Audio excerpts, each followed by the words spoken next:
Alors, Bezrat Hashem, le Zohar d'aujourd'hui, Parashat בעלותיך, רבי יצחק פתח כתיב, בנו בניתי בית זבולך, מכון לשבטך עולמים, בית זבול ודאי, כד פדה בידי וכל גזי מלכה ושלטה בו. Alors dit Yitzhak, il y a un verset qui dit, bano baniti bet zevulach.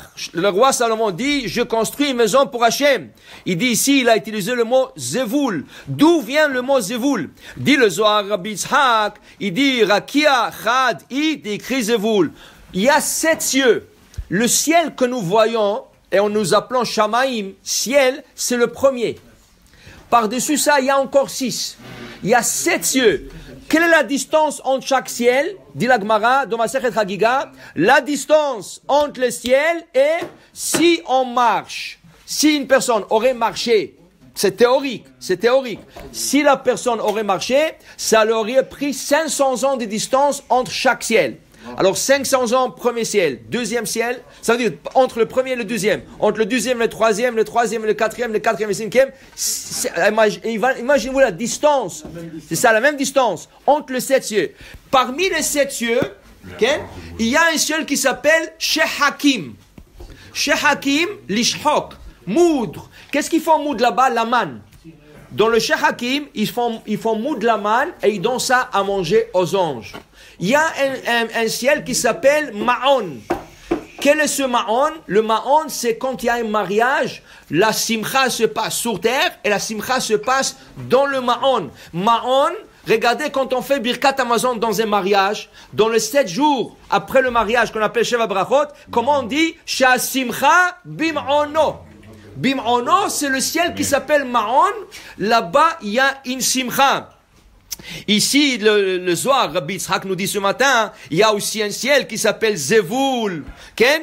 Le Zevul, Ken? Il crie Bet Zevul, cela où Akadosh Baruch Hu aussi réside. Alors Shlomo Amelech il dit, Bano baniti Bet Zevul lach. Je vous ai construit l'éternel, un Zevul, un endroit où résider. Parce qu'il faut que l'on comprenne, tout ce qui se passe sur terre se passe en même temps en réplique dans le ciel. Alors, par exemple, la Gemara dit, chaque fois, sans exception, que quelqu'un apportait un sacrifice dans le temple, et le Kohen égorgeait, et il mettait le sacrifice sur le feu, Michael, la Kohen Agadol, là-bas, le Kohen c'est Michael, il prend un sacrifice, il égorge, il le met sur l'autel au ciel. Alors, tout ce qui se passe ici, se passe dans le ciel. Alors il dit ici, on a construit Bet Zevul, un lieu de résidence pour Hachem dans ce monde, aussi dans l'autre monde. Alors il dit, Tachazé, dit Rabbi Yitzhak, viens voir aussi. Nous avons un des tribus qui s'appelle Zevulun. Zevul, mais il y a un des enfants de Jacob, qui s'appelle Zevulun.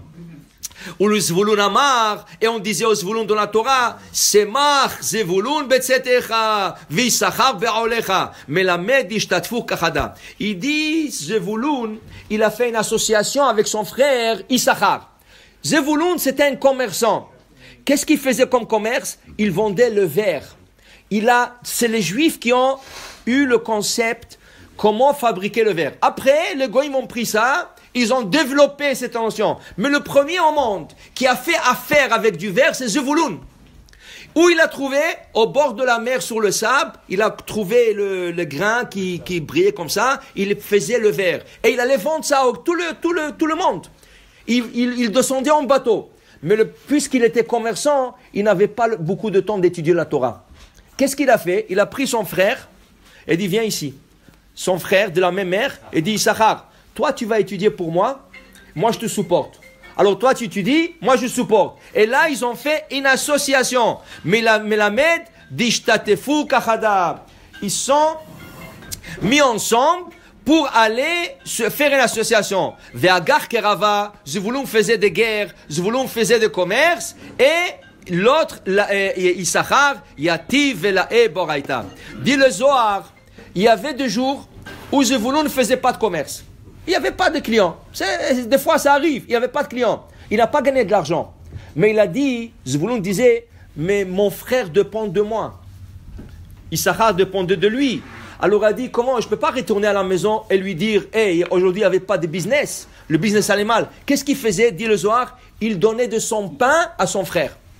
Il ne lui disait pas. Il lui disait pas qu'aujourd'hui. Il dit, comment ça va mon frère? Très bon, on a fait de très bonnes affaires aujourd'hui. Ah, Baruch Hashem. Et c'était pas vrai. C'était pas vrai. Alors vous allez voir, dit le Zohar, vous allez voir, chaque fois que la Torah parle de ces deux frères, on parle de Zevulun et Issachar. On ne dit pas Issachar ou Zvulun. Qui est plus grand normalement? C'est lui qui étudie la Torah. Mais la Torah dit non. C'est lui qui supportait la Torah. Il est plus grand parce que des fois il n'avait pas et il allait supporter son frère. Alors Zevulun et Issachar. Baruch Adonai Le'olam. Amen.